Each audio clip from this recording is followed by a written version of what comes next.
Transmitida pelo mosquito Aedes aegypti, a dengue é uma doença com maior incidência nos meses do verão. O boletim epidemiológico do Ministério da Saúde aponta que, em todo o ano de 2018, foram 127 casos de dengue para cada 100 mil habitantes no país, 10% a mais que no ano anterior. Mas, no início de 2019, os números já estão mais alarmantes. Apenas no Espírito Santo, em menos de 2 meses, quase 8 mil casos foram notificados, sendo que em 2018 foram 10 mil casos prováveis no ano todo. A dengue é uma doença que precisa ser levada a sério e ainda existem muitas dúvidas sobre ela. Nós fomos às ruas saber quais são as maiores preocupações da população. E quem vai responder para a gente é o médico infectologista Paulo Peçanha. Muito obrigada por nos receber aqui, doutor. É um prazer. Vamos às perguntas. Como a dengue pode ser transmitida? A dengue é uma doença transmitida por mosquito. E isso faz com que uma das principais formas de prevenção seja impedir que o ambiente em volta das nossas casas e dos terrenos por perto, que eles sejam propícios à criação e multiplicação dos mosquitos transmissores da doença. Quais são os primeiros sintomas da dengue? Olha, o Christopher, os primeiros sintomas da dengue já são bem conhecidos também, porque a gente já convive com a doença há mais de 20 anos.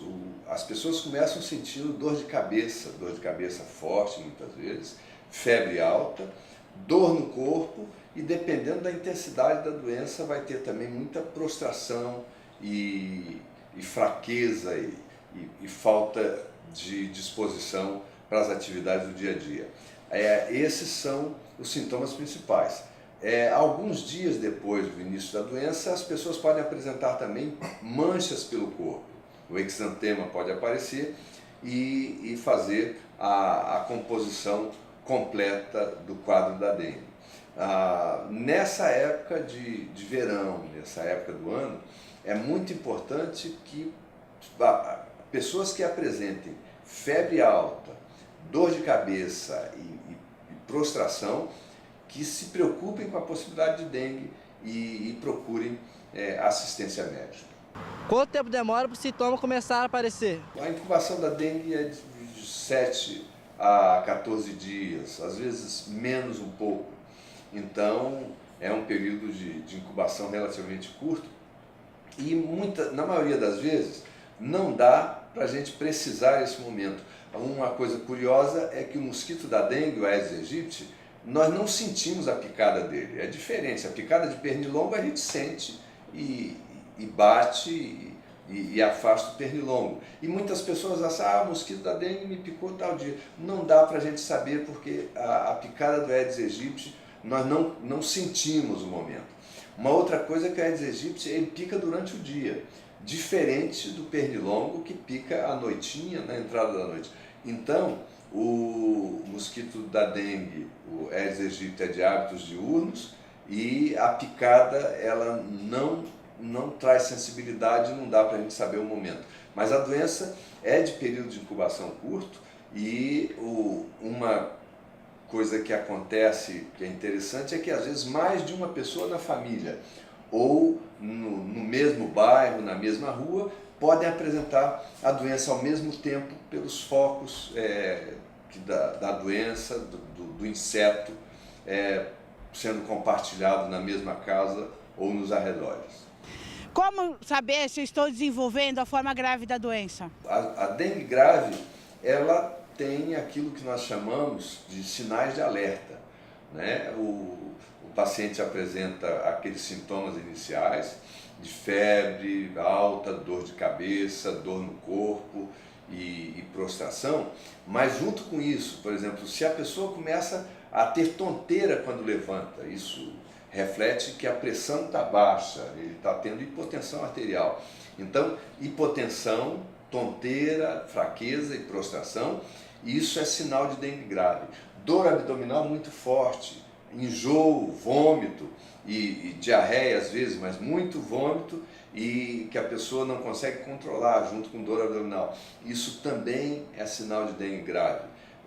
sintomas hemorrágicos, se começa a ter sangramento, né? Sangramento gengival, sangramento intestinal, também é um marcador de dengue grave, como também a sonolência e prostração. Então, esses sintomas indicam doença grave.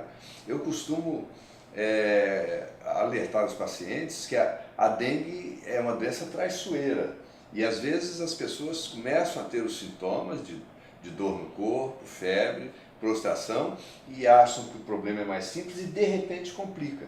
Então é muito importante que as pessoas respeitem a doença dengue, porque ela pode ser grave em pessoas sadias, absolutamente sadias, e de repente complicar e a gente perder porque demorou a procurar assistência médica.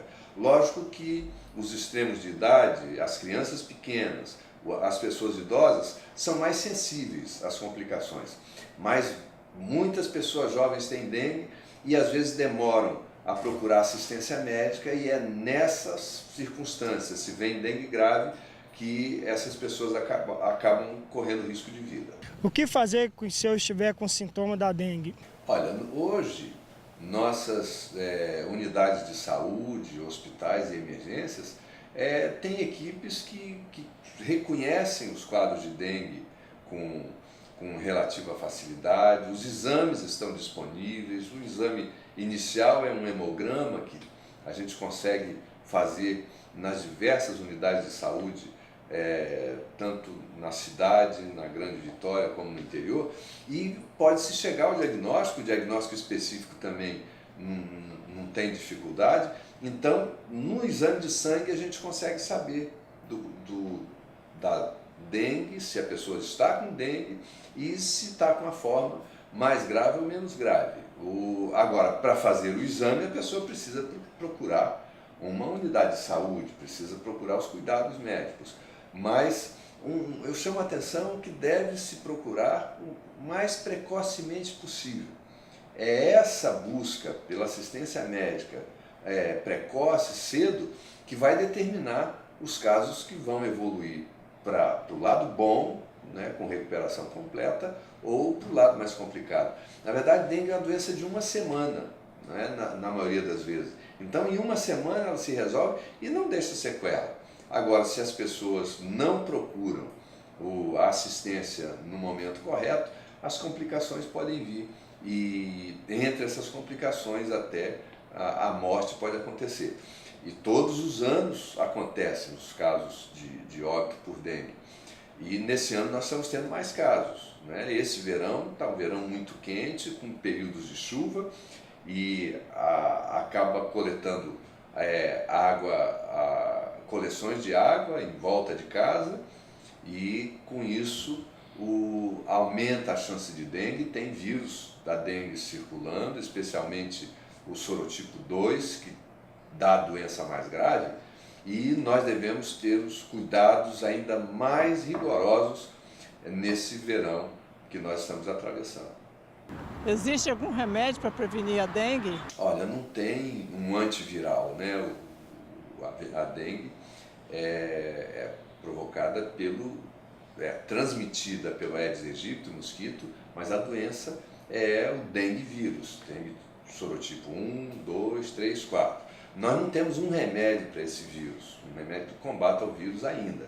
Agora tem o tratamento, eu já fiz referência, que é uma boa hidratação e os cuidados. Se a febre está muito alta, dor no corpo, existe os analgésicos, né? O paracetamol, vou falar que isso é o nome da substância, acaba sendo o mais indicado pelo fato de, às vezes, a dengue cursar com as plaquetas mais baixas e o paracetamol não altera o número de plaquetas. Então, mas o paracetamol é um remédio que em qualquer febre, ele ajuda a baixar a temperatura. Quer dizer, ele não é remédio para dengue, ele é um remédio para febre, né? E as pessoas não podem se automedicar, porque aí é que aumenta o risco de doença complicada.